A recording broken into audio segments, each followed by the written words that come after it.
Okay, ladies and gents, well, it has officially started over in the US today.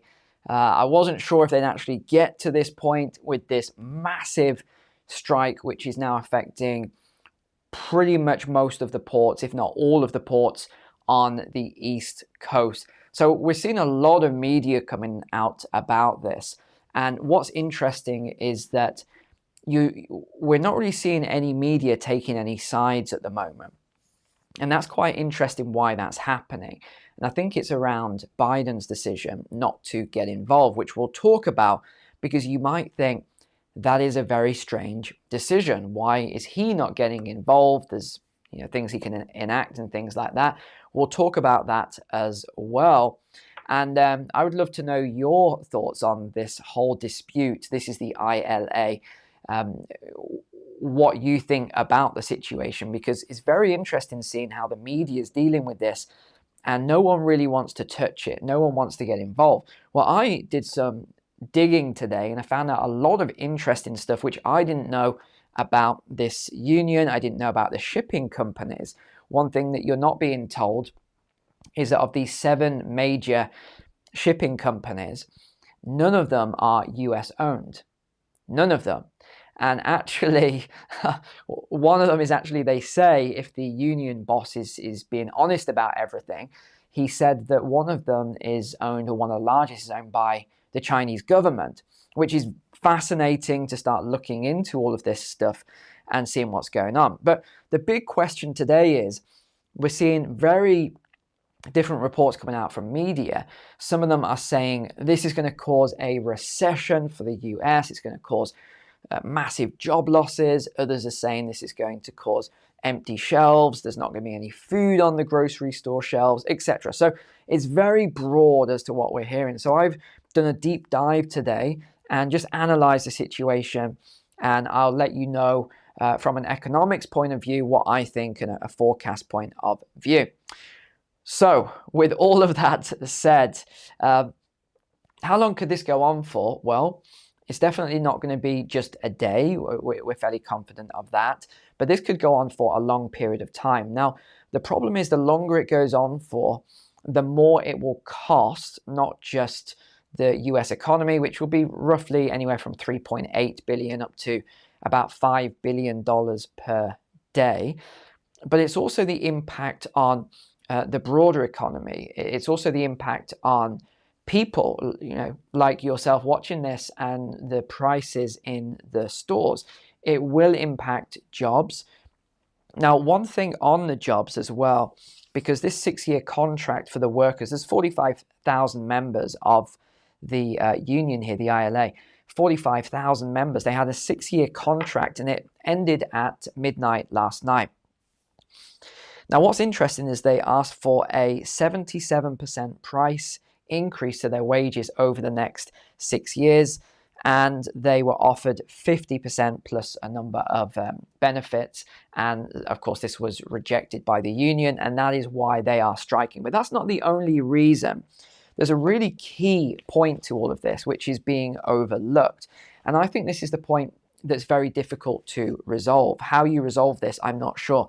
So what they're asking for, we've got it here in highlighted. They are asking for their jobs not to be automated. So there's this whole thing around automation and AI and robotics, and they don't want that to impact their jobs. Why would you? Of course. And that's the strength of a union, because AI and robotics will take many of their jobs. It's a certainty. And that's why I think they're doing it now, because this is a new 6-year contract. In 6 years' time, half of their jobs will probably be gone based on the research I've done. So I wanted to look at what sort of AI and robotics and autonomous work could be done.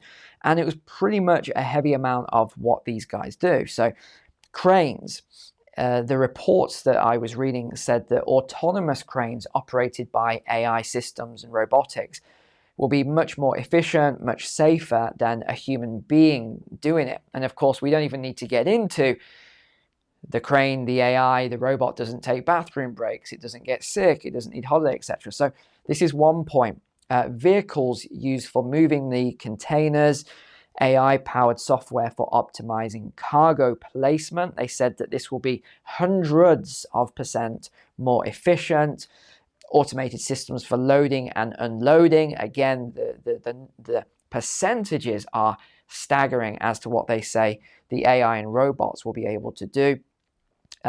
Also, repetitive manual tasks as well. They're saying that this will reduce injury. It's always funny when they try and say, we're doing you a huge favor. You don't need that job because you could get injured doing this job. So don't worry, we're going to get a robot to do it because we care about you. It's like, yeah, of course you do. No, you care about profits, right? And you've seen the guys holding all these signs saying that, a robot isn't going to feed my family. And what do they mean by that? It's because all of this automation, when it comes in, it's going to create a lot of unemployment, and then we'll have more employment scarring, which is where you go into the negative cycle that I've taught you a few times before.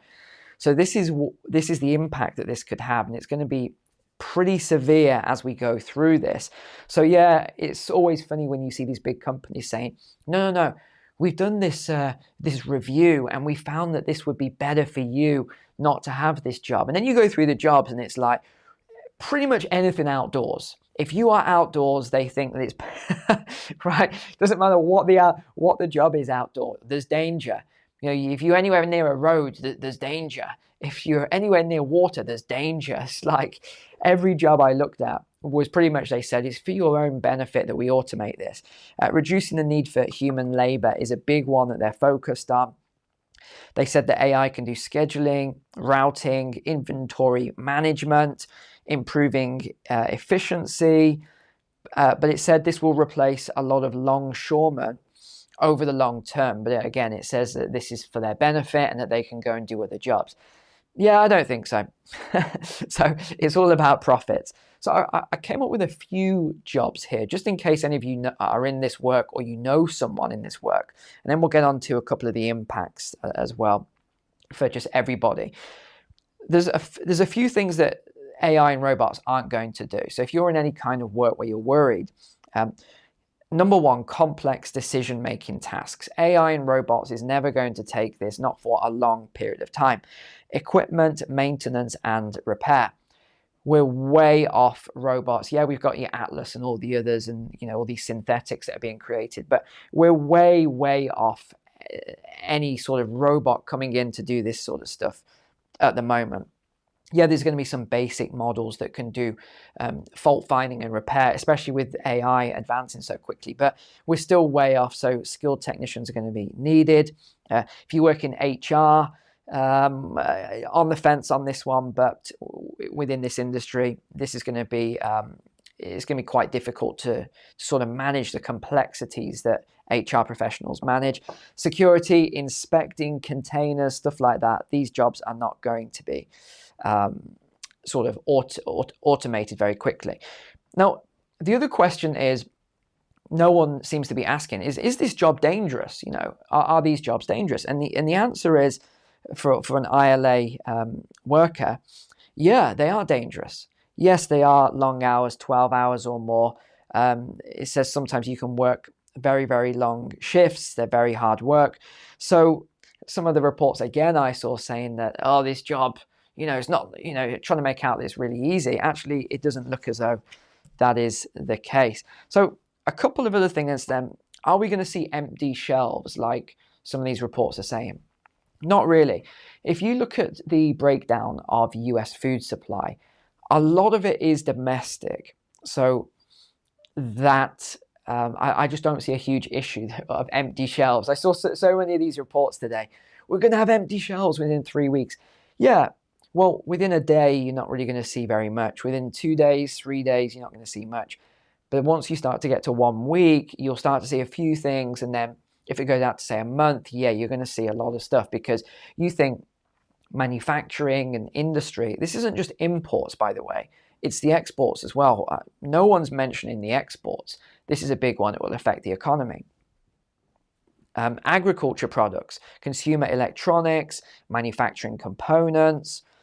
We're going to see production slowdowns. You could see costs being passed on to consumers. But the main thing I want to get across is you're not going to go hungry, as some of these reports were trying to make out. Or there's not going to be any food. No, there's going to be plenty of food. I don't know why they're sort of saying this. Couple of other points then. Here we go. Yeah, Biden. This was an interesting one. So he could enact, I think it's called something. There's an act he can enact anyway. It will come back to me in a second. So he can do this thing. It means that they have to go back to work for 80 days. Why has he not done that? That is, I think, the big question. Well, if he stops because you've got to bear in mind, what are we? We're about a month away now from the election, the US election. So this couldn't have come at a worse time for him and his sidekick, Kamala. It couldn't have come at a worse time, because if they get involved and they send the guys back to work, that's going to lose them votes, because everyday working people are going to say, what? He sided with these shipping companies and and it's all about profit and everything else. But if he doesn't send them back to work and he allows it, which is what they're doing, so this is the gamble, he's just allowing it. If this goes on and on and on for a long period of time, by a month's time when the election comes up, it could be absolutely catastrophic for massive slowdowns. So it's a massive gamble, and I think it's going to be interesting. But it's lose-lose either way for him and Kamala. It is a lose-lose situation. So I think probably what they're going to do is, and I haven't looked into any of the analyst forecast around the shipping, but I think they're probably going to just start moving a lot of the containers and the ships to the West Coast, because the West Coast is a different union and it's still operating. Okay, let me get into as well. There's a couple of articles I wanted to jump onto here. So this is World Cargo News. This is the regions that are affected, the ports that are affected. So if you're in any of these sort of regions, yeah, you could get affected. Now I wanted to play. This is the union boss. You gotta draw the line. These companies that work in the maritime business come from overseas. Not one of them belongs to America. They want to come into America and build fully automated terminals and get rid of American jobs. Good paying jobs that support families with medical, pensions, annuities, and pay taxes. They want to get rid of them. So drop a comment below. Do you agree with what he said? Obviously, this is CNN, so it's very left-leaning, but do you agree with what he said there? That's what I'd like you to just drop a comment on. So yeah, empty shelves, brown bananas, etc. if these strikes begin. I'm not exactly sure. I mean, I'm sure people can go without bananas for a few days here. Seriously. But let's have a look what I wanted to bring up. Yeah, they said consumers became exacerbated when they saw all the empty shelves. So they're talking here about the lockdown periods. There were price spikes for items that were suddenly scarce. Hand sanitizer, okay, we don't need to worry about that. We got soap, computer equipment, bleach. They're pulling straws here. They're really grasping at straws, as it were. And then it tells about the average wages, 116,000 a year versus 81,000 of the ILA. So this is on the West Coast. It says they earn 116,000. Actually, I did check this 81,000, and that is a base. I've got it. Got it here on the note. So that was a base cost. Yeah, it's a base salary of 81,000. And again, I've got the data on this. And it says that some people can earn up to $200,000 if they do, obviously, very heavy overtime. But then that's going to affect other things. I don't think I'd want to do the sort of overtime these guys are talking about here to get that sort of capital, that sort of income. And then you're going to be heavily taxed on it anyway. So if the strike lasts just a day, then it would not be noticeable to a typical consumer. However, businesses of all kinds would feel the pinch. It costs about $5 billion every single day. And if it's only 1 day strike, it will take 5 days to straighten it out. But if this goes on for, say, even just a few weeks, actually, a few weeks here, Here's the act I wanted to mention. So a few weeks, if this went on for, it could take 6 months, 9 months to actually straighten out all the supply chains and get everything back to normal. So it could affect inflation as well. But then that would be whoever's the next president. You're not going to see it right away. That would be impacted on the next president. But this was called 1947 Taft-Hartley Act, which is where Biden can actually send people back to work for 80 days if he chooses, but he's choosing not to get involved. Couple other things there. This was another point. This was the Labour. Here's Harold again. This is what he says. Like this. Who's going to win here in the long run? You're better off sitting down and let's get a contract and let's move on with this world. And in today's world, I'll cripple you. I will cripple you. And you have no idea what that means. No. He reminds me of a kind of gangster, but an old, he looks like a grandfather, but a gangster or something. So out of AP as well, they're talking about inflation and shortages for the holiday season. One of the warnings then, this is across 36 ports. Now, they did say, and I think this is a good point at the bottom here, or maybe not. Anyway, he did say that what you want to be doing in this article is if you are concerned about the holidays and Christmas, etc. They always say holidays, it's Christmas. What you want to be doing is going out and getting your gifts now, because there is a very real concern that either they won't arrive in time, especially if they have to go to the West Coast and then get trucked across country. So that is some good advice that we read there. But some of the other stuff I don't think is great advice. I don't think you need to go out and stock up on loads of food because it won't be there. I think the food's going to be there. I did do a fairly deep dive into where the food comes from for the East Coast, and I don't think there's going to be a major concern. Maybe if certain people eat imported products all the time, those things might not be available, but everything else that's domestic I think is going to be okay. Now there's one last thing I wanted to mention, and it was we just had this come out of Bloomberg. So finally, California is going to be doing a clampdown. And this is because this has got over 70 mayors backing it now. They are really going hard on this. California ballot measure to crack down on store theft and drug crimes is heading to the polls with support from big retailers, law enforcement, a crypto billionaire, and now more than 70 mayors. So this is called, Gavin Newsom is throwing his support behind Prop 36. This is going to vote in November, and this would roll back a landmark criminal justice law from a decade ago, stiffen penalties and force drug users into treatment to avoid prison time. It was backed by Target, Walmart, etc. And you know why? Because they had to shut so many stores. So this is not just a couple of mayors, but rather just a huge amount of officials. So this kind of aligns with what I talked about, how we see these massive swings one way, and it's not always to the left, it can sometimes be to the right, but either way you see these massive swings, and then because you have so many people who are either in the middle, on the left, on the right, etc., it sort of disrupts society. And when you have that disruption, it causes a lot of issues, and that's what we're seeing at the moment throughout a lot of countries, Europe, US, Canada, etc. So what we've seen is an extreme example in California where it went very, very far, even to the extreme left, and now sort of common sense has prevailed, and now we're seeing this kind of coming back. And I think that's what we're looking for across the board, is we're looking for this sort of centralist approach to come back where logic and common sense reign supreme.